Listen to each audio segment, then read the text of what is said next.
ছিনতাইয়ের ঘটনাটি ঘটে গত 21 নভেম্বর তুরা থানাধীন পুরাতন থানা রোডের তারা মার্কেট সংলগ্ন একটা বাসার নিকট। সেদিন আনুমানিক সকাল 10 ঘটিকার সময় ভিকটিম স্বাতী রানী তার শিশু সন্তান বিজু রানী সহ তার ভাসুরের বাসায় যাচ্ছিলেন। এই সময় ঘটনাস্থলে হঠাৎ এক যুবক উপস্থিত হয় এবং তার নিকট থাকা একটা বোতল থেকে কিছু তরল সদৃশ বস্তু ছুঁড়ে মারে ভিকটিমের গায়ের উপরে।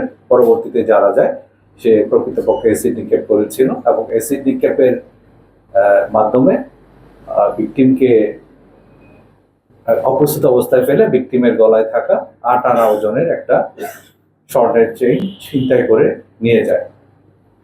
পরবর্তীতে এই ঘটনার উপর ভিত্তি করে উত্তরা থানায় একটা মামলা হয় এবং উত্তরা থানা মামলাটি তুরাগ থানায় একটা মামলা হয় এবং তুরাগ থানা সেই মামলাটি তদন্ত করে। ভিকটিমের মুখমণ্ডলে অ্যাসিডের নিক্ষেপের যে ঘটনা, এটা এতটাই ভয়াবহ ছিল তাকে আসলে এখন শনাক্ত করাই দুরূহ এবং এই ঘটনায় তার একটি চোখ পুরোপুরি এবং আর একটি চোখ আংশিক নষ্ট হয়ে যায়। ঘটনাস্থলের আশেপাশের যে সিসি ফুটেজ সেগুলো সংগ্রহ করে সেই সিসিটিভি ফুটেজ থেকে মূল যে অভিযুক্ত নাইম ওরফে শাহিনকে শনাক্ত করে।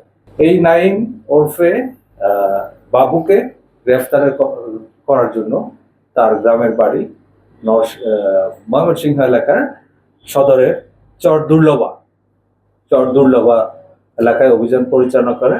গতকাল সন্ধ্যা 6:30টার সময় তার বাসা থেকে তাকে গ্রেফতার করে এবং সে জানায় সে প্রকৃতপক্ষে ট্রেনটা ছিনতাই করার উদ্দেশ্যে এই অ্যাসিড ছুঁড়ে মারে এবং ঘটনার পর থেকে সে তার ঢাকাস্থ যে বাসা ছিল সেখান থেকে পালিয়ে তার গ্রামের বাড়িতে আত্মগোপন করে থাকে। প্রাথমিকভাবে আমরা যেটা জানতে পেরেছি, সে এখানে একটা গার্মেন্টস ফ্যাক্টরিতে চাকরি করত।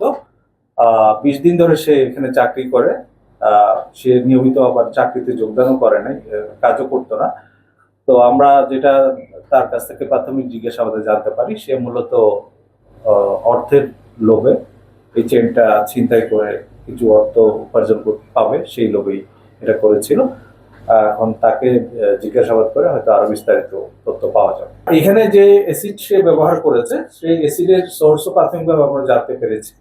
এই যে ব্যাটারি চালিত রিক্সাগুলো আছে সেইখান থেকে যে সেখানে ব্যাটারিতে যে অ্যাসিডটা ব্যবহার করা হয় সেই অ্যাসিড সে সংগ্রহ করে এবং সেই অ্যাসিড নিক্ষেপের মাধ্যমে যে ভিকটিমকে অপ্রস্তুত অবস্থায় রেখে তার গলার থেকে সে চেনটা ছিনতে পারে।